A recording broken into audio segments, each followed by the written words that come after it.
لبيك لا شريك لك لبيك لبيك إن الحمد والنعمة لك والملك لا شريك لك لبيك اللهم لبيك لبيك لا شريك لك لبيك إن الحمد والنعمة لك والملك. أعوذ بالله من الشيطان الرجيم. بسم الله الرحمن الرحيم. اللهم صل على محمد وعلى آل محمد وسلم.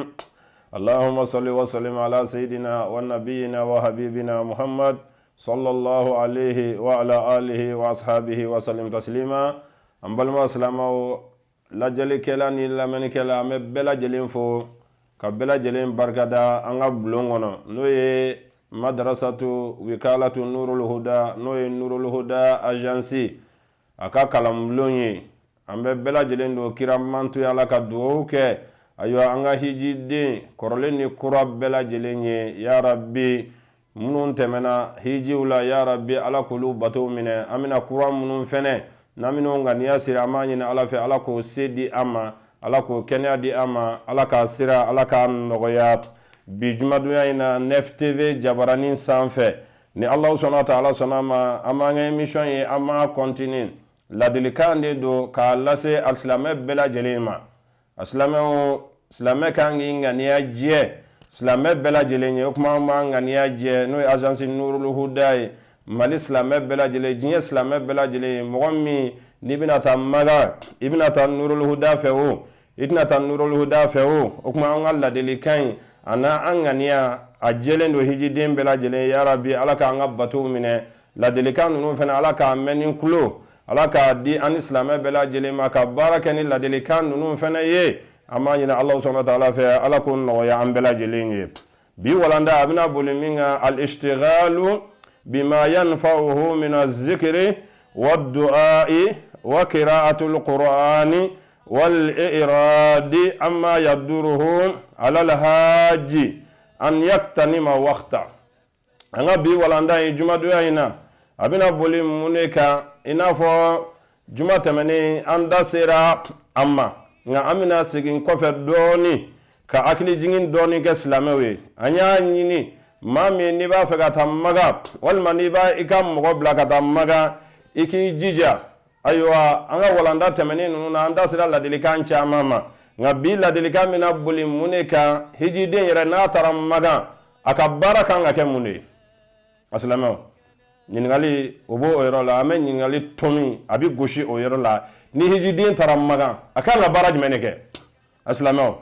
ere bul walma e akilna yejime nga ibene lame folo ni mako ni bora no ni taram maga iga barakan ake muye ode zikrullah ala kusuma ika bara bekan ake ala kusuma de ala kusuma ejime ago duwo bola ala kusuma ejime qur'an kalam bola ala kusuma ejime ikani ihijide nyo ikana toro ala kusuma ejime ikijija ikiga wakati ika tonobo kana so segon taramaga kana so segon shika tamiga fika nafa do so segon kono ala kusuma la duwo la qur'an kalana bara nyuman dola minituwo miniti bi teme iki jija iko tonobo erwo erbi teme ki to maga iki jija iga tonobo ibe tlewo tlege maga ibe dogo kuma maga ibe kalo kelemi nge maga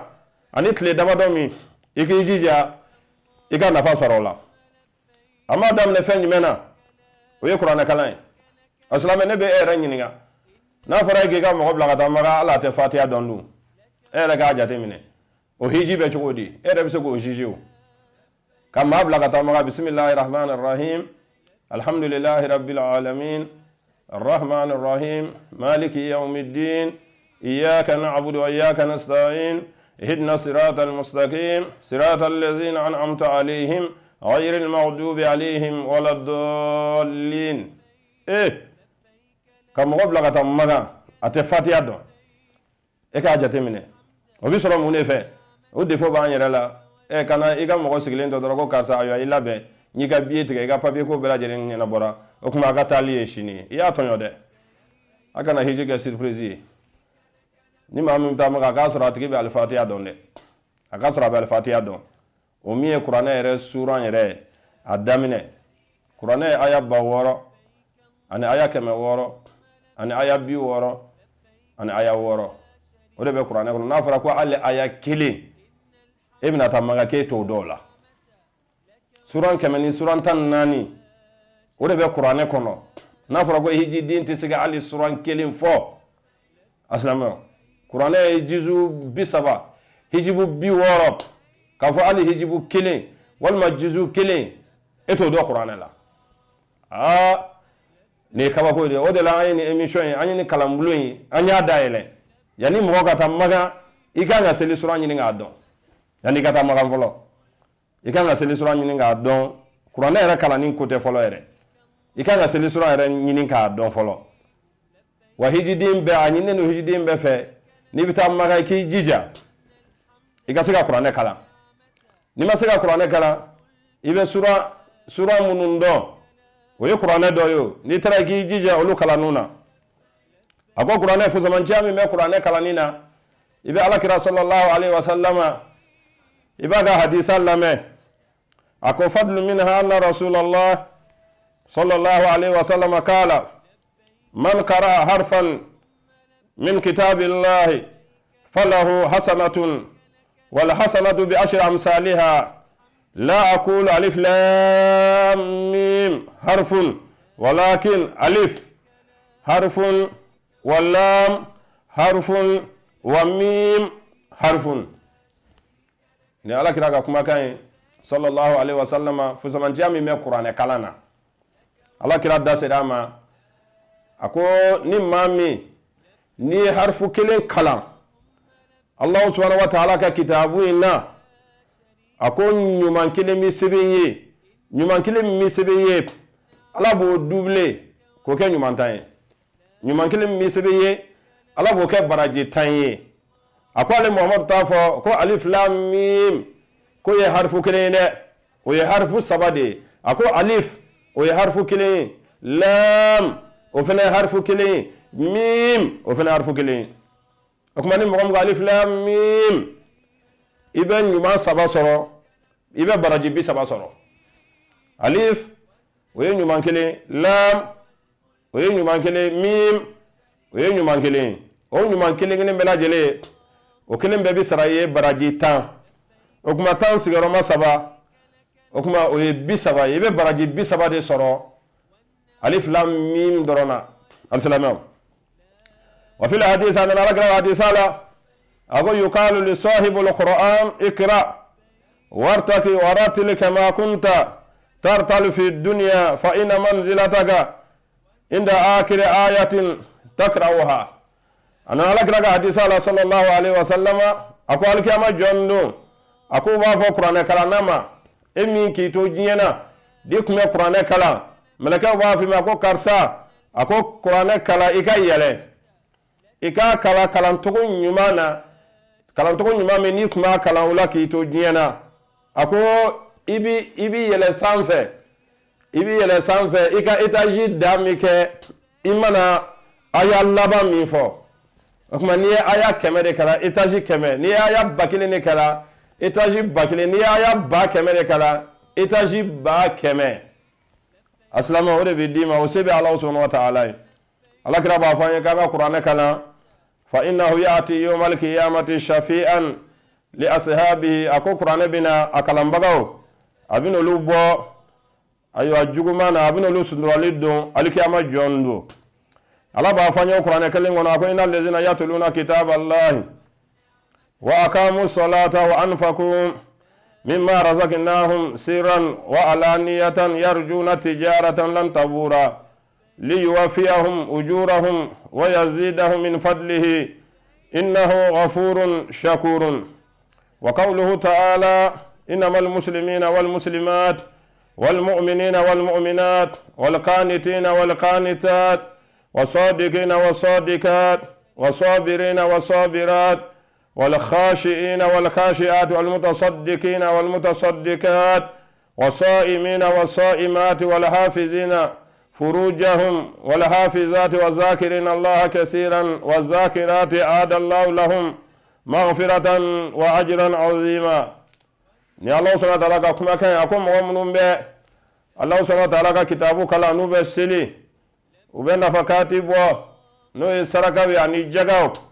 ube saraka bo ginola ni ka jaga di keneka akolu jigi dale no jago ka jago minati gola Allah ibn luka saradafa wiye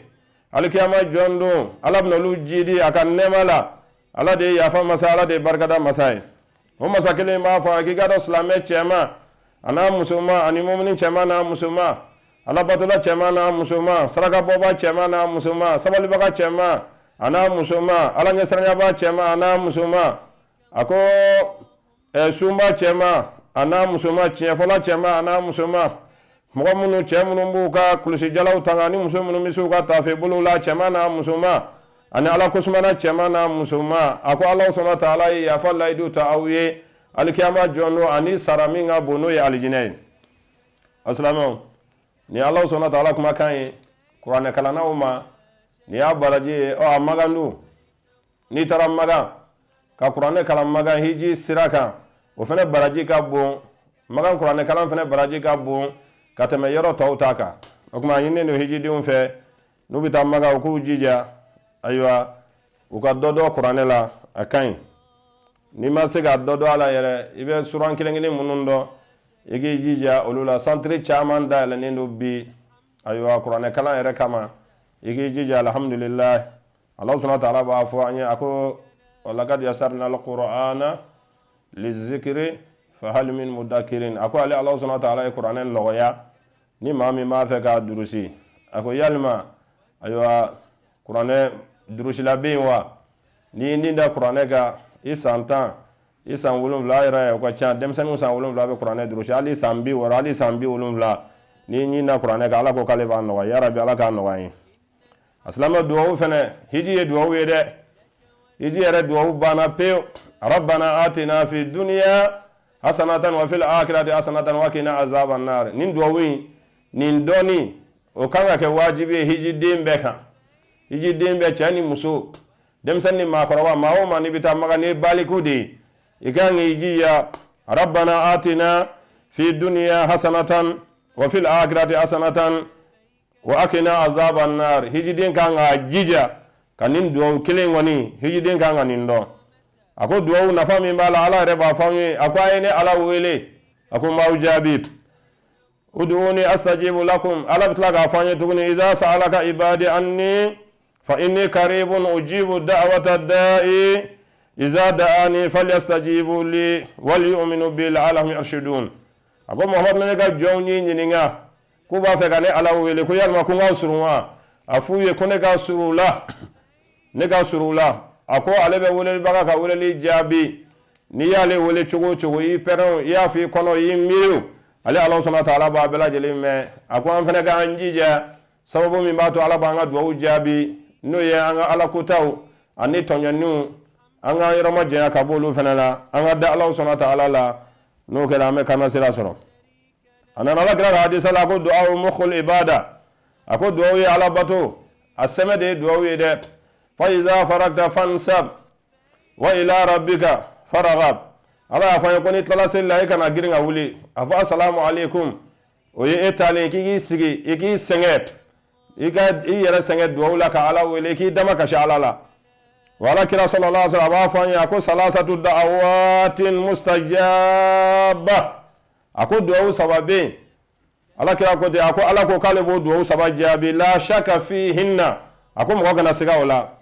duwa fala ijma ako da'watul mazlumi mo mi na tonyona mami na tonyonendo na ya ala wele ala ko kabo ka duwa jabi da'watul musafiri ako tamade mo mi me voyage siraka abe sira minka ala nya siranya tagamado ina fo hiji na nyogono ako ala be tamade nga duwa ala bo jabi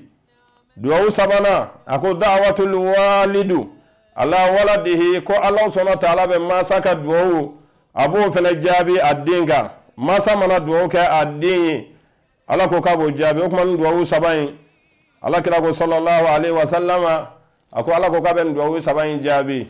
o kuma hijide ni ro mimbala o da'watul musafiri tamadinga duwa o kuma hijide mangi dade duwa la fiye manga senge duwa la anana hadisala inna allaha yaghfir lil hajji waliman istaghfara lahu lahajju ako Allah subhanahu wa ta'ala kale ya fara hiji dima mawmani tarammaga anya tatugo min fi niya ko chuguyala ka Allah subhanahu wa ta'ala ka bunya bela jelen sege amma ko ala ya fara hiji dima ako ni hiji dinye ala ya fadili ma min fenaye ko ala bi ya fa otigi fenema ako hiji dinga nani nade fala yansa an yusharika ahlahu wa biladahu wa ikwanahu asdiqaa fi du'aihi ni tarammaga kana nyine iga dimaya ko de hiji de na tarammaga aka akili to aga dimaya la aka duwo ku ye amuso ye aka duwo ke adin ye din chema ana muso ma aka duwo ku ya aka duwo aka nani na aka jamana refene ko surtout malien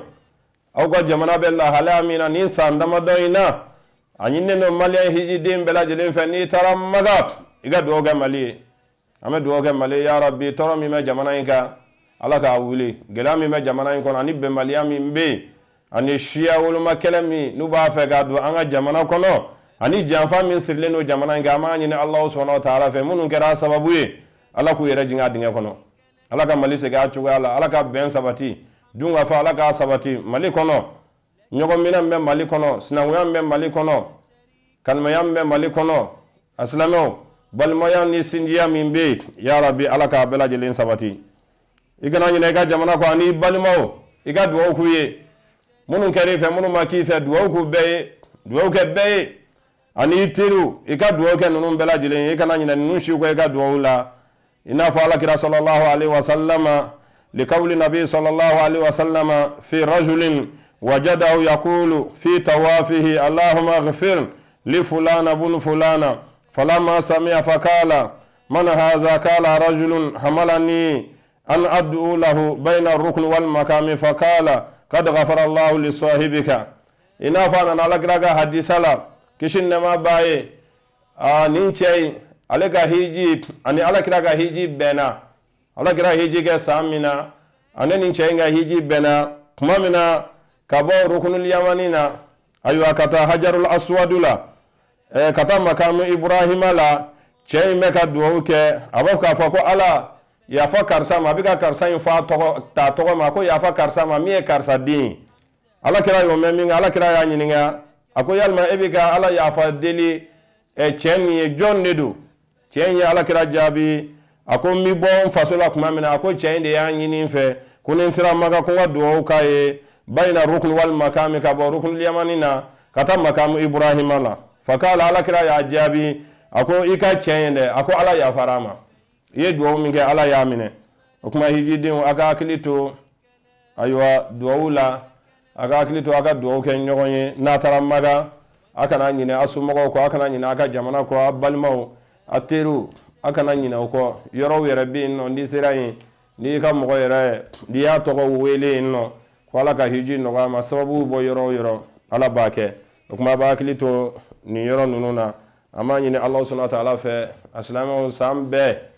kelen de an b'a ɲini ala fɛ ɲinan san min donnen filɛ nin n'o ye 2020 ye ala k'a kɛ an ka san ye ala k'a kɛ an ka jamana ka san ye ala k'a kɛ hɛrɛ san ye ala k'a kɛ dun ka fa san ye ala k'a kɛ bɛn san ye ala k'a kɛ ɲɔgɔn minɛ san ye ala k'a kɛ ɲɔgɔn kanu san ye ala k'a kɛ san ye san min bɛna an ka jamana bɔ ayiwa dingɛ kɔnɔ k'an ka jamana bɔ gɛlɛya min b'a kan tɔɔrɔ min bɛ jamana kan